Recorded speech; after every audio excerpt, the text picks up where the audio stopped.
이번 시간에는 우리 퀵 정렬에 대해서 같이 한번 살펴보도록 하겠습니다.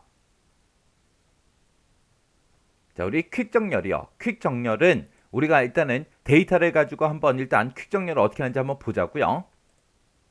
자, 지금처럼 이렇게 이제 데이터가 있을 때 이 데이터를 가지고 이제 우리가 퀵 정렬이라는 걸 할 거예요. 그때 이 값들 중에서 임의의 값을 키 값으로 잡는 거예요. 그래서 제가 여기서 이제 5라는 값을 키 값으로 한번 잡아볼게요.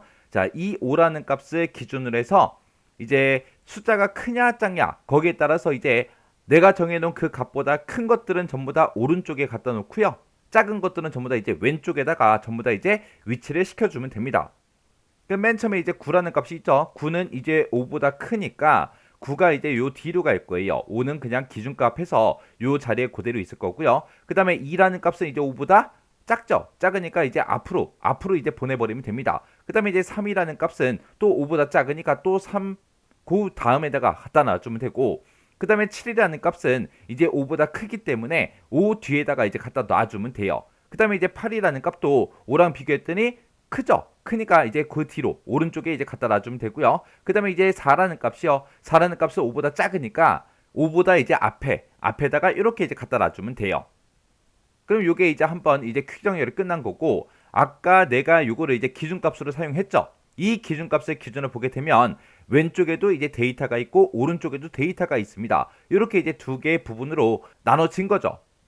그때 요 앞부분에서도 또 기준값이라는 걸 또 정하는 거예요. 여기서는 이제 3이라는 값을 제가 기준값으로 쓸 거고요. 이 뒷부분에서는 이제 7이라는 값을 기준값으로 쓸게요. 그러면 앞부분만 보세요. 요 앞부분만 봤을 때, 그러면 이제 기준값 3이 이 자리에 있을 때 2라는 값을 가지고 이제 비교할 겁니다. 2는 3보다 작으니까 그냥 앞에 있으면 되겠죠. 그 다음에 이제 4라는 값이요. 이 4라는 값은 3보다 크니까 그냥 3 오른쪽에 있으면 되겠죠. 그리고 5라는 값은 아까 이제 기준값으로 정해 놓은 거기 때문에 그냥 그대로 내려오면 되고요. 그리고 이 뒷부분에서는 7이라는 값을 이제 기준값으로 썼죠. 그러면 7은 그냥 그 자리에 그대로 있으면 되고, 요 9를 비교해 보니까 9는 7보다 커요. 크니까 그 뒤로 가면 되겠죠. 그리고 8이라는 값은 이 7보다 크니까 또 그 뒤로 가면 되겠죠. 이렇게 해서 아까 제가 여기서 이제 3이라는 값 기준값으로 썼고요. 5라는 것도 아까 처음에 이제 기준값으로 쓴 거고, 그 다음에 7을 이제 기준값으로 썼습니다.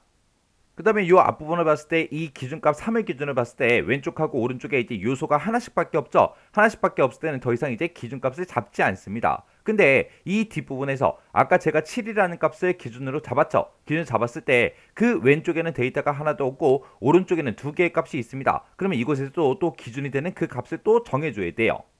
그때 만약에 제가 만약에 9라는 값을 만약에 기준값으로 또 잡았어요. 잡았을 때 이제 8을 비교할 수 있겠죠. 그래서 8을 비교해 보니까 8은 9보다 작아요. 작으니까 그 앞으로 오면 되겠죠. 그래서 아까 기준값으로 잡았던 게 7이 그냥 이 위치에 계속 있으면 되고, 9가 요 위치에 있으면 되고, 8이 이제 요 사이로 이제 끼어든다고요. 그러면 여기 앞에 거 2다, 3이다, 4다, 그 다음에 5다, 7이다, 8이다, 9다 해서 이렇게 해서 이제 정렬하는 이런 방식을 보고 우리가 이제 퀵 정렬이라고 합니다.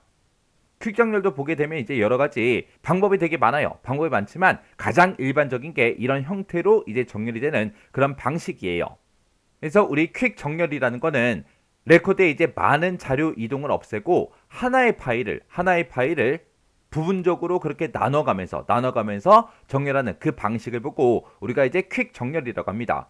그리고 내가 특정 키의 기준을 이제 잡습니다. 하나의 키를 이제 기준값으로 잡아서 그 키보다 작은 값들은 전부 다 이제 왼쪽으로 보내버리면 되고요. 그리고 큰 값들은 전부 다 이제 오른쪽으로 보내서 서브 파일로 그렇게 이제 분해시키는 그런 방식. 그걸 보고 우리가 이제 퀵 정렬이라고 하는 거예요. 그때 이제 위치에 관계없이 우리가 이제 임의의 키를 분할 원소로 이제 사용할 수 있더라. 요때 이제 우리가 키 값을 정한다 그랬는데 그 키 값을 보고 우리가 이제 피봇이라고 해요. 그래서 이 퀵 정렬이 정렬 방식 중에서 가장 빠른 그런 정렬 방식이고요. 얘는 이제 프로그램에서 대부름을 이용하기 때문에 이제 스택이라는 게 필요하다. 그래서 얘는 이제 분할과 정복 이 두 가지를 통해서 자료를 전부 다 계속해서 정렬해 나갑니다. 여기서 이제 분할이라는 거는 특정 값을 우리가 기준값으로 잡는다 그랬는데 그 특정 기준값을 보고 우리는 이제 피벗이라고 하는 거고 이 피벗을 중심으로 해서 정렬할 그 자료들을 두 개의 이제 부분집합으로 그렇게 이제 나누는 거. 그걸 보고 우리가 이제 분할이라고 하는 거고 그다음에 이제 정복이다라고 하게 되면 정복이라는 거는 그 부분 집합 원소들 중에서 그 부분 집합의 원소들 중에서 피봇값보다 작은 그런 원소들은 왼쪽에 위치시키고 피봇보다 이제 큰 그런 원소들은 오른쪽에 이제 부분 집합으로 그렇게 이제 계속해서 정렬해 나가는 걸 보고 우리가 정복이라고 합니다. 그때 이제 부분 집합의 크기가 더 이상 이제 나눠질 수 없을 때까지 우리가 분할하고 정복을 계속해서 반복적으로 수행하면서 우리가 정렬을 해주면 됩니다. 그때 이 퀵 정렬은 평균 수행시간 복잡도는 n-2n이고요. 그리고 최악의 수행시간 복잡도는 우리 5n의 제곱입니다. 그래서 이 퀵 정렬은 정렬을 어떻게 하는지는 몰라도 상관없어요. 이 특징만 여러분들이 잘 기억하고 계시면 됩니다. 그래서 이 퀵 정렬의 가장 키포인트가 되는 게 얘예요. 하나의 파일을 부분적으로 나눠가면서 정렬을 하더라. 그때 특정 키를 기준으로 하는데 그 기준이 되는 그 값을 우리는 뭐라고 한다? 피봇이라고 하더라.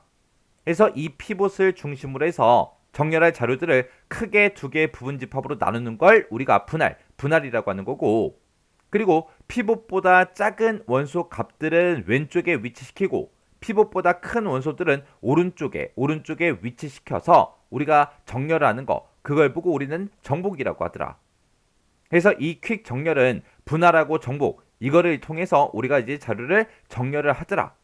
이런 특징 같은 것들 정확하게 여러분들 알고 지나가셔야 돼요.